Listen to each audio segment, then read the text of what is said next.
la vie de ceux qui sont nés de Dieu. Alors la plupart d'entre vous savaient ça, mais avec ma femme Jessica, il y a quelques semaines, on a eu la joie d'accueillir notre petite fille Joy. C'était une grande joie de l'accueillir, elle a bientôt 8 semaines. Et alors ça ne fait pas partie de la prédication, mais entre parenthèses, on voulait dire merci à toute l'Église pour l'amour que vous avez témoigné de différentes manières. C'était vraiment encourageant, que ce soit à travers des repas, au travers des messages d'encouragement, etc. On est vraiment reconnaissant pour cela. Mais si je mentionne Joy, notre petite fille Joy, c'est parce qu'il y a une grande question par rapport à elle. Une grande question qui fait couler beaucoup d'encre, c'est à qui est-ce qu'elle ressemble? Est-ce qu'elle ressemble plus à Jessica, ma femme, ou est-ce qu'elle ressemble plus à moi? Alors tout le monde a un avis différent. Je ne vais pas faire ici lever la main de ceux qui sont team Jessica et de ceux qui sont team Benjamin, mais vous pouvez nous dire après le culte. Pour l'instant, le consensus, c'est de dire que quand elle sourit, elle ressemble à Jessica, et quand elle fait des têtes bizarres, elle ressemble un peu plus à moi. Donc voilà, je ne sais pas si vous êtes d'accord avec ça. Mais en tout cas, même si c'est difficile à être d'accord, il y a une chose qui est claire, c'est qu'elle nous ressemble. Elle ressemble à ses parents. Il y a quelque chose de nous qui est en elle. On peut voir qu'elle fait partie de notre famille, de la famille Egon. Et c'est un peu ce que Jean nous dit dans notre passage aujourd'hui. Pour chacun de nous, pour ceux qui nous entourent, il nous dit qu'on peut voir à quelle famille spirituelle on appartient. Une des vérités qui se trouve en arrière-plan de tout ce passage, c'est la nouvelle naissance. Il est parlé du fait qu'on est né de lui, chapitre 2, verset 29. Plus loin, ce sera précisé qu'on est né de Dieu, chapitre 3, verset 9. On a lu, Jonathan a lu ça au chapitre 3, verset 1, on est enfant de Dieu. Il est parlé de la nouvelle naissance, le moment où on devient chrétien, quand l'Esprit de Dieu nous change intérieurement, quand il change nos désirs, nos convictions, nos aspirations et qui nous donne la vie spirituelle. Et donc, on fait partie ensuite de la famille de Dieu. Et notre texte nous dit que si on fait partie de la famille de Dieu, alors ça va se voir. Ça va se voir dans différents domaines. Et ce ne sera pas des domaines radicalement nouveaux, c'est des choses qu'on a déjà abordées dans 1 Jean, dont Jean a déjà parlé, mais il les aborde avec une couleur un peu différente, on pourrait dire. D'abord, Jean veut nous montrer ce que ça implique d'être né de Dieu pour notre avenir. C'est notre premier point ensemble. Qu'est-ce que ça implique pour notre avenir? Il veut qu'on s'émerveille. Il veut qu'on s'émerveille du fait qu'on puisse être appelé enfant de Dieu. Du fait, en fait, qu'on soit nouveau-né, né de Dieu. Alors, regardez le verset 1 du chapitre 3, je le relis à nouveau. « Voyez quel amour le Père nous a donné, puisque nous sommes appelés enfants de Dieu. » Et nous le sommes. Il a fallu un amour immense, un amour qui dépasse l'ordinaire pour qu'on puisse être appelé enfant de Dieu. Il a fallu que le Père, de toute éternité, dans l'unité avec le Fils et l'Esprit, porte son regard d'amour sur nous, nous choisisse, mette en place ce plan de salut cosmique, on pourrait dire. Il a fallu que le Fils, envoyé par le Père, vienne sur cette terre en chair, c'est-à-dire en devenant être humain, en vivant comme un humain parmi les humains, dans l'obéissance totale à son Père. Il a fallu que ce Fils soit crucifié, mis à mort par des êtres humains rebelles, dans des souffrances atroces, immenses, en portant sur lui, qui était innocent, la condamnation de nos péchés, la juste colère de Dieu contre le mal.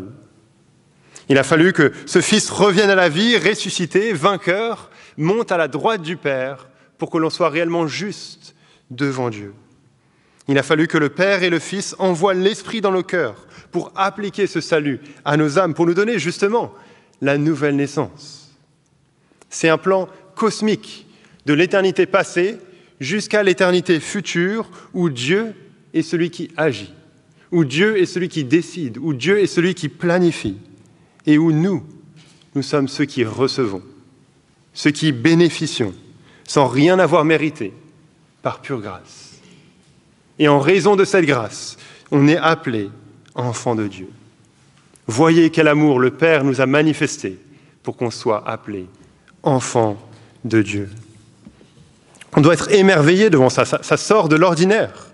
Et je crois que souvent on n'a pas cet émerveillement parce qu'on pense que la grâce, c'est quelque chose de normal. Mais c'est normal, après tout, que Dieu pardonne. C'est ce qu'il doit faire. C'est normal que Jésus soit mort sur la croix. C'est pour ça qu'il est venu. Alors bien sûr, on dirait que ces choses sont super, mais on ne réagit pas toujours comme si elles étaient extraordinaires, comme si elles étaient dignes de notre admiration pour l'éternité. Mais on a besoin de remettre les choses en perspective. Ce n'est pas qu'on était aimable, ce n'est pas que Dieu avait besoin de nous, ce n'est pas que Dieu avait un manque à combler.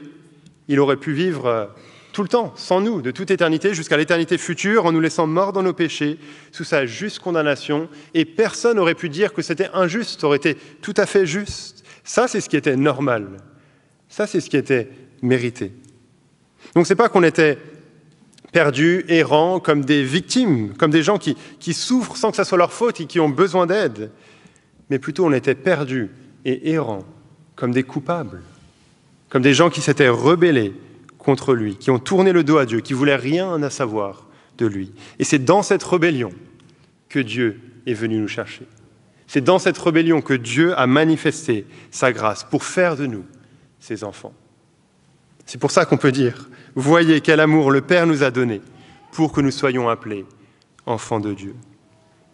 Et cette grâce, elle prend encore plus de poids, on pourrait dire, quand on considère notre avenir, ce qui nous attend. Regardez le verset 2 du chapitre 3. « Bien-aimés, nous sommes maintenant enfants de Dieu, c'est ce que nous sommes, et ce que nous serons n'a pas encore été manifesté.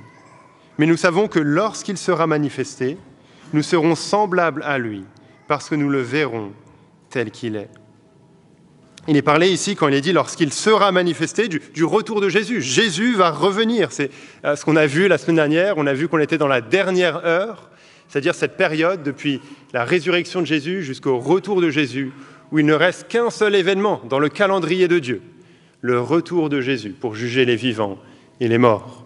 Jésus va revenir, c'est certain. Et ceux qui lui appartiennent seront avec lui pour toujours. Et ce qui se passera, c'est qu'il y aura un grand changement pour les enfants de Dieu. On ne sait pas exactement tout ce qui va se passer. On ne sait pas à quoi notre corps ressemblera, ce qui va nous arriver, etc. Il est dit, ce que nous serons n'a pas encore été manifesté, ça n'a pas encore été révélé. On ne sait pas et ça ne sert à rien de spéculer. Dieu n'a pas choisi de révéler ces choses. Mais on sait quelque chose. Qu'est-ce que l'on sait ? Lorsqu'il sera manifesté, c'est-à-dire lorsque Jésus reviendra, nous serons semblables à lui, parce que nous le verrons tel qu'il est. On n'est pas semblable à Jésus aujourd'hui. Jésus est parfait, sans péché, et nous, on est loin de l'être. Mais c'est l'un de nos objectifs en tant que chrétiens, de grandir en sainteté, d'être de moins en moins comme on était, et de plus en plus comme Jésus est, de plus en plus semblable à Jésus. C'est un processus qui va durer pendant toute notre vie chrétienne. Mais un jour, ce sera terminé. Parce qu'on sera enfin semblable à lui. Il y aura un changement que Dieu lui-même va produire. Comme on le lit ailleurs dans la lettre aux Philippiens, voilà ce qu'il est dit. « Il transformera notre corps de misère pour le rendre conforme à son corps glorieux, par le pouvoir qu'il a de tout soumettre à son autorité. » Fini le corps qui vieillit, fini les baisses de morale, fini la lutte contre le péché, fini la mort, toutes les conséquences de la chute. On sera enfin parfaitement semblable à Jésus. Et donc quand on est découragé par nos progrès dans la lutte contre le péché, il faut regarder plus loin. Il faut regarder à l'avenir. Il faut regarder à ce qui nous attend. Il ne faut pas regarder simplement à ce que nous sommes aujourd'hui, mais il faut regarder à ce que nous serons. Et c'est frappant de constater que ce changement aura lieu parce que nous le verrons tel qu'il est.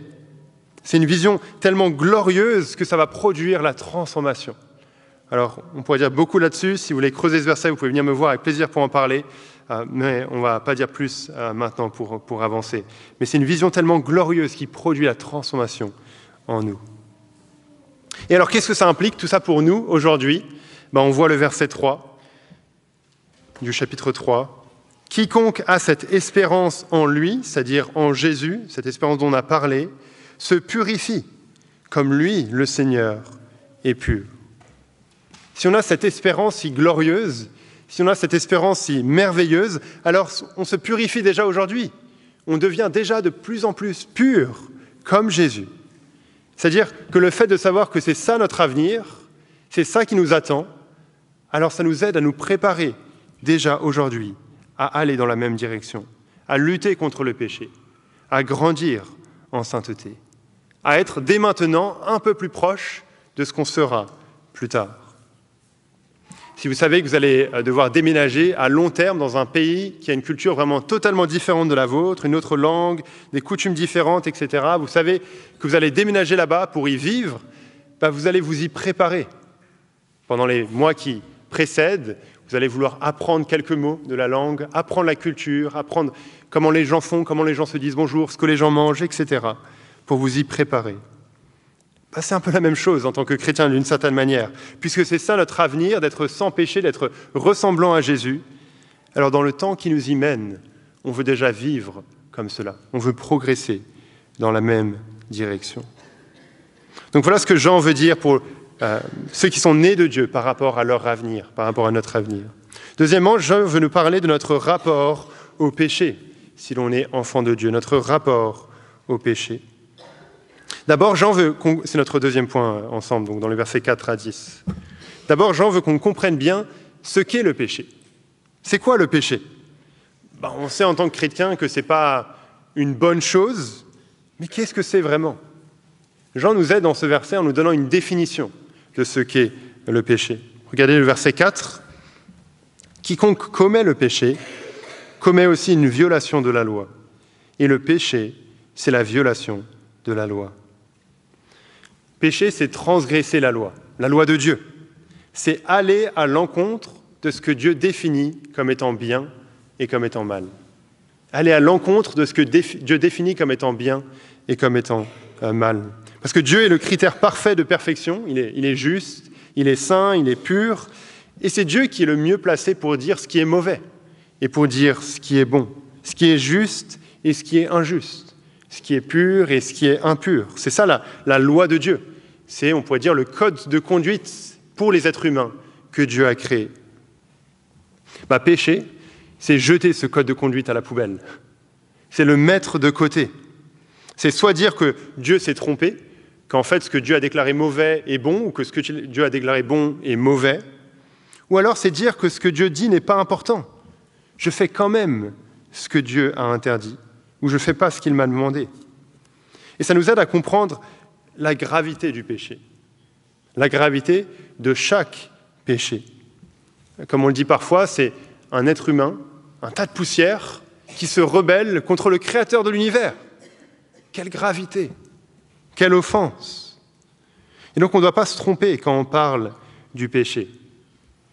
Il est courant d'entendre le péché être défini comme le fait de rater la cible. C'est une définition assez populaire que j'ai beaucoup entendue, que j'ai probablement moi-même utilisée dans le passé. Souvent, c'est ça la définition du péché qu'on donne. Rater la cible. Il y a une cible qu'il faut viser, et péché, c'est être à côté. On est à côté de ce que Dieu veut pour nous. Alors c'est vrai que quand on pêche, on n'est pas en train de vivre comme Dieu veut qu'on vive. On est en train de manquer le but pour lequel on a été créé, on pourrait dire, c'est vrai. Mais en fait, ce serait vraiment réducteur de limiter le péché à ça. Non seulement la Bible ne définit jamais le péché comme étant le fait de rater la cible, et il n'y a rien qui devrait nous amener à penser que c'est le cas, mais aussi, ça laisse penser que quand on pêche, on est juste un petit peu à côté de ce que Dieu veut pour nous. Oui, on n'est pas pile au centre, mais bon, ça compte quand même. Je voyais une vidéo sur TikTok cette semaine qui expliquait ça. Voilà, le péché, c'est rater la cible. Au centre, c'est ce que Dieu veut pour nous. Mais ce n'est pas le seul point qu'on peut toucher. Tant qu'on est sur la cible, c'est bon. On n'est pas au centre, mais on est sur la cible. Mais vous avez vu comment la Bible parle du péché ? Dans ce verset 4, péché, c'est transgresser la loi de Dieu. C'est aller à l'encontre de Dieu. Ce n'est pas juste rater la cible, mais c'est vouloir tirer dans une toute autre direction.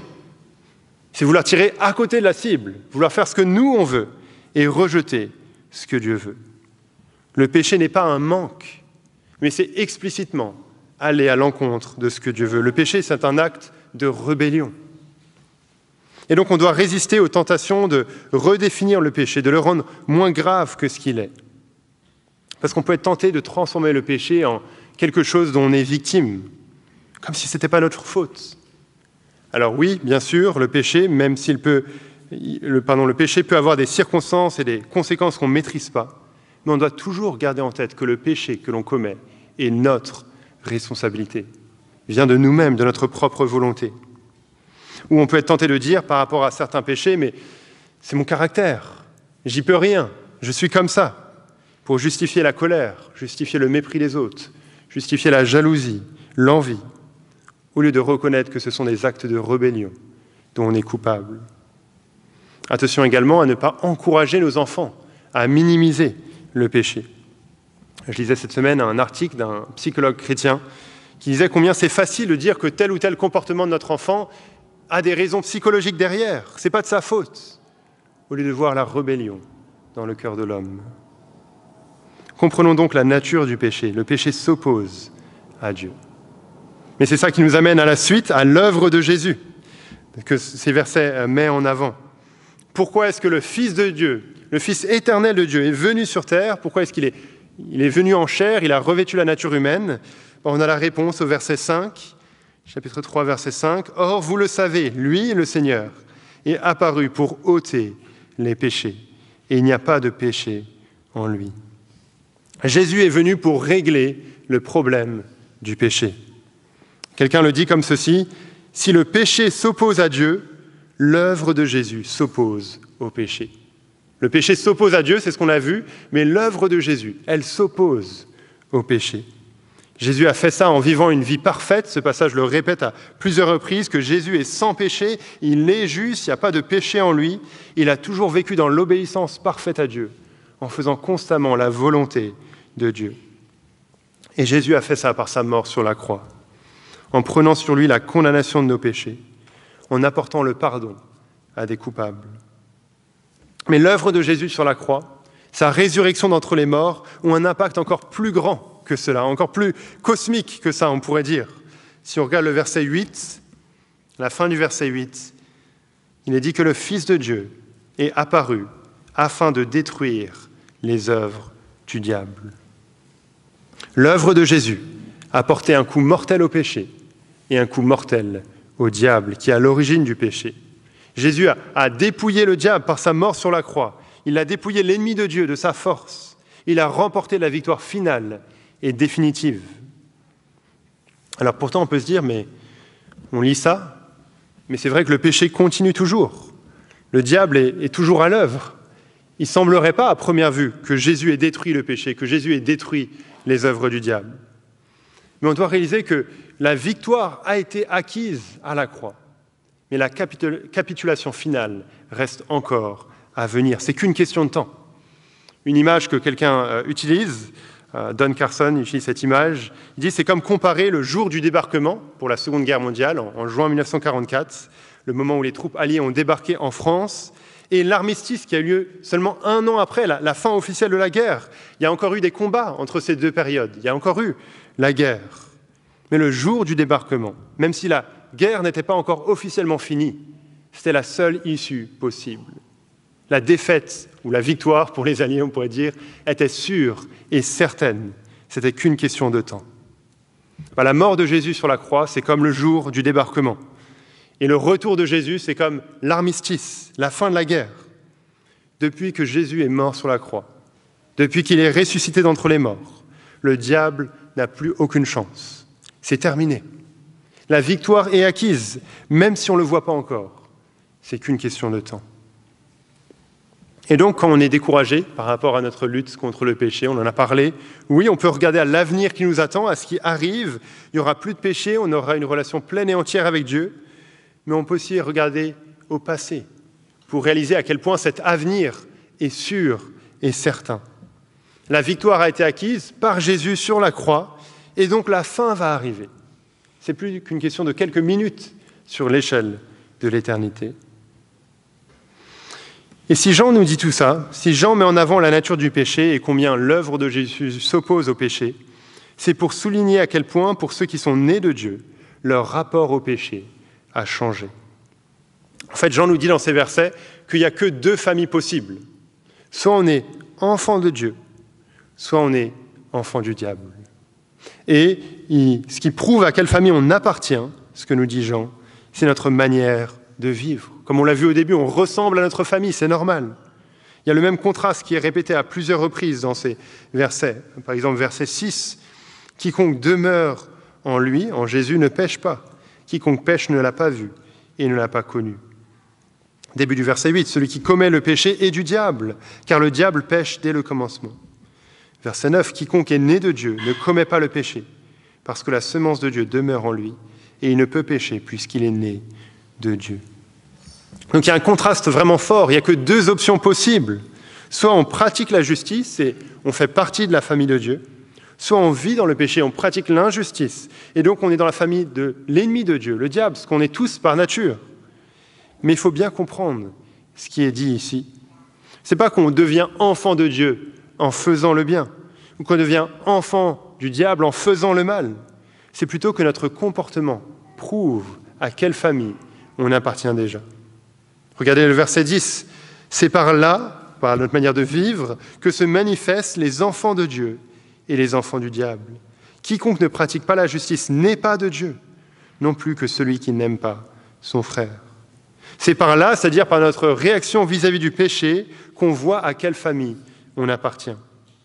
Est-ce qu'on se comporte avec les traits de la famille de Dieu, ou est-ce qu'on se comporte selon les traits de la famille de l'ennemi de Dieu? C'est ce que Jésus dit ailleurs, dans le Sermon sur la montagne, quand il dit qu'on reconnaît un arbre à ses fruits. C'est la même idée ici. Et il faut comprendre également que Jean n'est pas en train de dire qu'un enfant de Dieu ne pêche plus, point à la ligne. Non, au tout début de sa lettre, Jean avait dit que celui qui disait ne pas pécher, ne plus pécher, se trompait. Il nous avait dit ça, et donc on sait que Jean ne se contredit pas, il n'est pas en train de dire le contraire ici. Il sait que les chrétiens vont continuer à pécher. On est délivré de la punition du péché, mais on n'est pas encore délivré de la présence du péché en nous. Et pourtant, il y a quand même une différence entre ceux qui sont enfants de Dieu et ceux qui ne le sont pas. Il y a quand même un contraste important. Puisqu'on est né de nouveau, puisque le Saint-Esprit a changé nos cœurs, alors on n'a plus la même attitude vis-à-vis du péché. Avant, le fait d'offenser Dieu, ce n'est pas quelque chose qui nous gênait, alors que maintenant, ça nous attriste. Si l'on est chrétien, si l'on est né de nouveau, on ne peut plus prendre le péché à la légère si on a en tête ce que le péché est. Comme on l'a vu, le péché est totalement étranger à la nature des enfants de Dieu. Le péché proclame ce que nous ne sommes pas. Il proclame la rébellion envers Dieu, alors que nous sommes enfants de Dieu.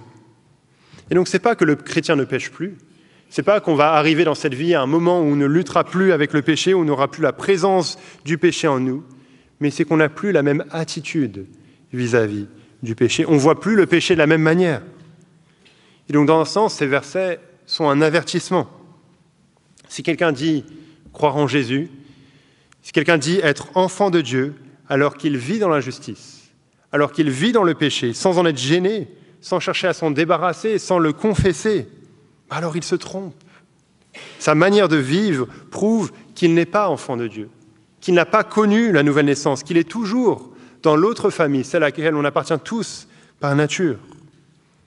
Donc ce que Jean nous donne ici, on pourrait dire que c'est comme un test pour savoir qui il ne faut surtout pas écouter. La semaine dernière, le test, c'était de savoir si ces personnes parlaient de Jésus de la bonne manière, enseignaient la vérité par rapport à Jésus. Alors ici, aujourd'hui, le test, c'est l'obéissance. Est-ce que cette personne vit d'une manière juste? Est-ce que cette personne vit d'une manière sainte? Est-ce que cette personne reflète les traits de caractère de la famille de Dieu? Ce n'est pas que cette personne doit être parfaite, sans péché. Mais c'est plutôt que si quelqu'un vient voir ces chrétiens en essayant de les enseigner, mais cette personne vit dans le péché, dans l'injustice, alors Jean leur dit, mais vous ne laissez pas tromper, il ne faut pas l'écouter. C'est la preuve qu'elle n'est pas dans la bonne famille. Ça nous aide à comprendre que la marque de la nouvelle naissance, ou l'une des marques de la nouvelle naissance, ce n'est pas simplement la connaissance, connaître des bonnes choses par rapport à Jésus, mais c'est aussi la pratique de la justice. C'est vivre en conséquence de ce que nous sommes, comme enfants de Dieu, d'une manière cohérente avec la famille à laquelle nous appartenons. C'est possible d'affirmer les bonnes choses par rapport à Jésus, en étant quand même à côté de la plaque. C'est possible d'avoir toutes les bonnes réponses aux questions difficiles, d'avoir une théologie impeccable, et pourtant de ne pas avoir la vie de Dieu dans notre cœur. C'est important de réaliser ça, que le caractère compte. Pas juste la bonne théologie. Oui, bien sûr que la bonne théologie, la bonne doctrine compte, on l'a vu la semaine dernière, il faut s'attacher au Fils. Mais ici, il ne faut pas simplement proclamer les choses qui sont justes. Il faut aussi un changement de cœur. Le fruit de la vraie foi, ce sera un comportement qui honore Dieu et qui rejette le péché. Mais Jean écrit ça non seulement pour avertir ces chrétiens de ne pas écouter ceux qui vivent dans le péché, mais aussi pour les encourager, parce qu'eux, ils sont du bon côté.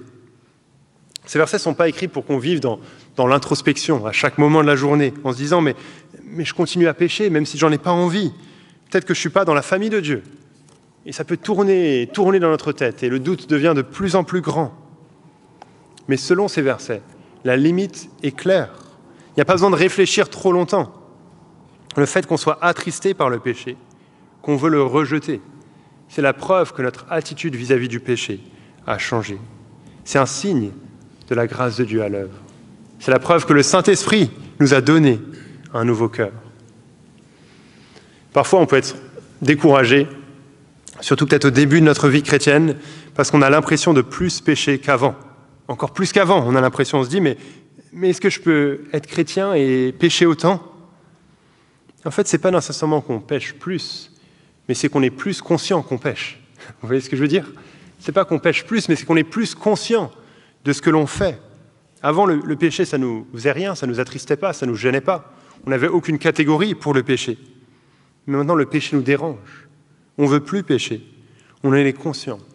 Et donc, c'est la preuve que notre attitude vis-à-vis du péché a changé. Ou on peut avoir l'impression de ne pas faire de progrès, d'être en train de lutter depuis tant de temps. Et on a l'impression qu'on n'a pas progressé, qu'on est toujours au même endroit. Mais c'est un peu comme quand on fait une randonnée en montagne. Quelqu'un m'avait donné cette illustration un jour. Parfois, on a l'impression qu'on n'a pas fait beaucoup de chemin, on est déjà bien fatigué, et on voit le sommet qui est encore loin de nous. Mais si on s'arrête et qu'on regarde en arrière, on voit qu'on n'est plus là où on était. On n'est plus tout en bas dans la vallée, on a fait du progrès, on a fait du chemin. Mais il faut juste s'arrêter et regarder en arrière. C'est la même chose pour quelqu'un qui est né de Dieu. Même si les progrès sont lents, même si les progrès sont plus lents qu'on aimerait, il y a quand même du progrès. On n'est plus là où on était, par la grâce de Dieu. Et troisièmement, Jean veut nous enseigner par rapport à notre amour fraternel pour ceux qui sont nés de Dieu. L'amour fraternel, notre troisième point, un peu plus court. Jean commence en donnant l'exemple de Caïn, le premier fils d'Adam et Ève. Caïn est l'exemple de la haine, l'exemple du contraire de l'amour, parce que Caïn a tué son frère au lieu de l'aimer. C'est un meurtrier, on retrouve cette histoire dans Genèse 4. Jean nous dit que par nature, on est tous des meurtriers, on a tous cette haine en nous. C'est frappant ce qu'il dit au verset 15. « Quiconque a de la haine pour son frère est un meurtrier. Et vous savez qu'aucun meurtrier n'a la vie éternelle. Demeurons en lui. » La haine n'est pas différente du meurtre. C'est aussi ce que Jésus nous a dit dans le Sermon sur la montagne. Celui qui déteste son frère, c'est comme s'il avait commis un meurtre dans son cœur envers lui. La haine, c'est désirer la destruction de la personne, l'amertume, la rancœur, la jalousie. Ces choses sont les traits de caractère, non pas de la famille de Dieu, mais des descendants de Caïn. Mais ici, cette haine, elle est à cause de la justice. Au verset 12. « Ne faisons pas comme Caïn, qui était du malin et qui égorgea son frère. Et pourquoi l'égorgea-t-il ? Parce que ses œuvres étaient mauvaises et que celles de son frère étaient justes. » Si Caïn avait cette haine envers son frère, c'est parce que ses œuvres étaient mauvaises et les œuvres de son frère étaient justes. C'était à cause de la justice. C'est pour ça que la haine appartient au monde, à ce monde dont on a parlé la semaine dernière, ce monde corrompu qui s'oppose à Dieu. Et le monde déteste ceux qui pratiquent la justice, parce que les œuvres du monde sont mauvaises. On le voit au verset 13. « Ne vous étonnez pas, frères, si le monde a de la haine pour vous. » Le monde qui nous entoure a des œuvres mauvaises, comme Caïn, et déteste ceux qui sont nés de Dieu, ceux qui pratiquent la justice. On le voit facilement avec des sujets éthiques. Quand les chrétiens s'opposent, par exemple, à l'avortement, et disent qu'un bébé dans le ventre de sa mère est un être humain. Quand les chrétiens s'opposent au soi-disant mariage homosexuel, qui s'opposent au fait qu'on puisse choisir son genre, qui s'opposent au mouvement LGBTQ+, quand les chrétiens veulent vivre différemment dans ces domaines, avec sainteté, selon ce qui est juste, selon le schéma de Dieu, le monde nous déteste. Alors c'est vrai que parfois les chrétiens eux-mêmes pêchent dans leur manière de s'opposer à ces choses, en le faisant avec mépris, avec haine, plutôt qu'avec amour. Mais on doit réaliser que même quand on le fera avec amour, on va devoir quand même vivre de manière radicalement différente dans tous ces domaines, et quand on le fera, même si on essaie de le faire de la meilleure des manières possibles, on sera traité d'être intolérant, d'être arriéré, d'être sectaire. On sera détesté par le monde qui nous entoure. C'est inévitable. Et il ne faut pas s'étonner, nous dit Jean. Il faut accepter ce coup et continuer à vivre avec sainteté. Alors si le monde nous déteste, si la haine appartient au monde, qu'est-ce que les chrétiens, eux, font ? Verset 14, « Nous savons que nous sommes passés de la mort à la vie parce que nous aimons les frères. Celui qui n'aime pas demeure dans la mort. » Nous aimons. Nous pratiquons l'amour. Et Jean dit ici que le fait d'aimer ses frères et sœurs, c'est la preuve qu'on est passé de la mort à la vie. Et au contraire, ne pas aimer est la preuve qu'on est toujours dans la mort. C'est la même chose que ce qu'on a vu avant. Ta manière de vivre montre à quelle famille tu appartiens, à quelle famille tu ressembles. Ce n'est pas que les chrétiens aiment parfaitement. Ce n'est pas qu'on n'a jamais du mal à supporter quelqu'un. Ce n'est pas qu'on ne doit pas demander pardon pour des attitudes qui n'ont pas honoré Dieu. Mais c'est qu'il y a une différence. Tout comme ceux qui sont nés de Dieu vont avoir un rapport différent au péché, alors de la même manière, ceux qui sont nés de Dieu vont avoir un amour pour les autres personnes. Et il est ici question des autres personnes de la même famille, de la famille de Dieu, les autres chrétiens. Et l'amour que les chrétiens veulent avoir, c'est un amour surnaturel, un amour qui vient d'une autre planète, un amour qui se base sur celui de Jésus. On parle beaucoup de l'amour aujourd'hui, ça semble être la chose la plus importante, il faut aimer, il faut l'amour, mais qu'est-ce que ça veut dire d'aimer ? Est-ce que ça veut dire qu'on doit laisser chacun faire ce qu'il veut ? Est-ce que ça veut dire que je dois avoir des sentiments, ressentir quelque chose ? Est-ce que ça veut dire que je dois m'aimer moi-même avant d'aimer les autres ? Voilà le vrai amour dans ces versets, le verset 16. À ceux-ci, nous avons connu l'amour, c'est qu'il a donné sa vie pour nous. Nous aussi, nous devons donner notre vie pour les frères. Jésus a donné sa vie pour nous. C'était nos péchés, mais c'est lui qui a payé. C'était notre condamnation, mais c'est lui qui l'a prise. C'était nous qui méritions la mort, mais c'était de sa mort, c'est de sa mort dont on parle. Il y a un contraste ici. Voilà le vrai amour, l'amour qui se donne. Ce n'est pas juste l'amour qui ne fait pas le mal, l'amour qui évite de faire certaines choses, l'amour sentimental. Non, c'est l'amour qui se sacrifie soi-même. C'est le contraste de la haine. C'est vraiment le contraste de ce que Caïn a fait. La haine cherche le malheur de l'autre, quitte à sacrifier sa vie à lui, mais l'amour que Jésus nous montre, l'amour qu'on est appelé à avoir, cherche le bien de l'autre, quitte à sacrifier sa vie à soi. C'est ça que Jésus a fait. C'est ça qu'on est appelé à faire les uns envers les autres. Et c'est important de réaliser que cet amour, ce n'est pas un amour général qui plane en l'air, mais c'est un amour qui se montre dans le concret. On voit les derniers versets de notre passage, versets 17 et 18. « Si quelqu'un possède les biens du monde, qu'il voit son frère dans le besoin et qu'il lui ferme son cœur, comment l'amour de Dieu demeurera-t-il en lui ? Petits enfants, n'aimons pas en parole ni avec la langue, mais en action et en vérité. » Ce verset parle d'une situation où on voit un frère ou une sœur qui est dans le besoin, on a la possibilité de l'aider, mais on refuse. On ferme notre cœur parce qu'on n'est pas prêt à sacrifier un peu de nous-mêmes. Agir comme ça, c'est incohérent avec l'amour que Jésus a montré envers nous, où il s'est sacrifié pour notre propre bien. C'est ça qu'on est appelé à faire, les uns envers les autres. Peut-être que parfois, on se dit qu'on est prêt à donner notre vie pour nos frères et sœurs. On est prêt à se sacrifier pour eux. Je suis prêt à tout pour toi. Mais ici, il s'agit de choses concrètes. Et quand il s'agit de choses concrètes, pratiques, plus simples dans un sens, c'est d'être parfois plus difficile. On est un peu moins motivé. Mais c'est là que ça commence. C'est facile de dire qu'on aime, c'est facile d'aimer en parole, comme ce passage nous dit. Mais l'amour réel se montre dans le concret. Ce sont nos actes qui montrent notre amour. Le vrai amour ne se voit pas dans les poèmes, dans les idéaux, mais dans les actes du quotidien. Et c'est possible de ressentir ces versets un peu comme une condamnation. Ah, je dois faire encore plus, il y a toujours plus à faire, il y a toujours des besoins à combler. Mais je crois qu'on peut recevoir ces versets comme un encouragement. On voit dans cette Église un amour sincère. Oui, bien sûr, un amour qui n'est pas parfait. Oui, parfois on a du mal à supporter les uns les autres, on se marche dessus, etc. Mais malgré tout, on a un amour mutuel les uns envers les autres. On voit cela. On a un souci les uns envers les autres. Ce n'est pas juste de l'individualisme, ce n'est pas juste chacun pour soi. Et c'est encourageant de voir cela. C'est la preuve qu'il y a la vie spirituelle. C'est la preuve qu'on reflète les traits de caractère de la famille de Dieu. Merci Seigneur. C'est vrai qu'on peut en même temps progresser, apprendre à perdre un peu notre confort pour le bien des autres, exercer l'hospitalité, savoir tendre la main à ceux qui ont besoin, prendre le devant pour aider ceux qui sont dans des situations plus difficiles. Et peut-être qu'on peut essayer d'être un peu plus concret, parce que je réalise que c'est facile d'aimer en général tous les frères et sœurs, je vous aime tous, c'est facile ça. Mais c'est un peu plus difficile ou plus concret quand c'est individuel, personnalisé, n'est-ce pas? Donc peut-être une application de cette prédication, c'est d'essayer d'identifier 2-3 personnes dans l'Église, des personnes réelles, concrètes, avec un nom, un prénom, pour qui on peut prier. Prier pour ces personnes-là. Essayer de grandir dans notre amour pour ces personnes. Essayer de les aimer dans nos paroles et dans nos actes.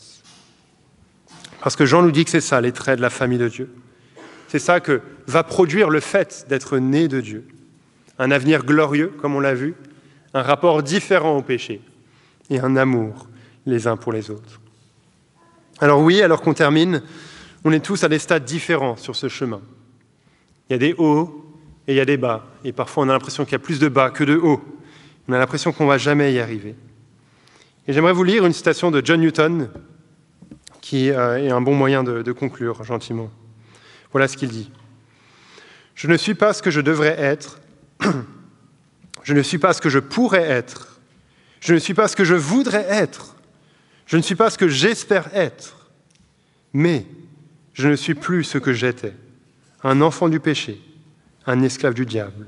Je peux dire avec l'apôtre Paul, par la grâce de Dieu, je suis ce que je suis. » Souvent, peut-être qu'on est trop souvent concentré sur nos manquements, sur ce qu'on aimerait être, sur ce qu'on ne fait pas. Et on n'est pas assez concentré sur la grâce de Dieu, sur ce que l'on n'est plus, que l'on est différent de ce que l'on était. Et si l'on n'est plus ce que l'on était, c'est uniquement par la grâce de Dieu. Si ce changement a lieu, c'est par la grâce de Dieu. Si vous êtes ici, vous êtes en visite, vous découvrez la foi chrétienne. C'est dans cette grâce que se trouve la solution du changement, pour passer d'esclaves du péché, d'enfants du diable, parce que nous sommes tous par nature, à enfants de Dieu, pardonner nos péchés pour l'éternité. On vous encourage à creuser cette grâce, pour qu'on puisse dire ensemble ce verset 1 du chapitre 3. « Voyez quel amour le Père nous a donné, puisque nous sommes appelés enfants de Dieu. » Prions pour terminer.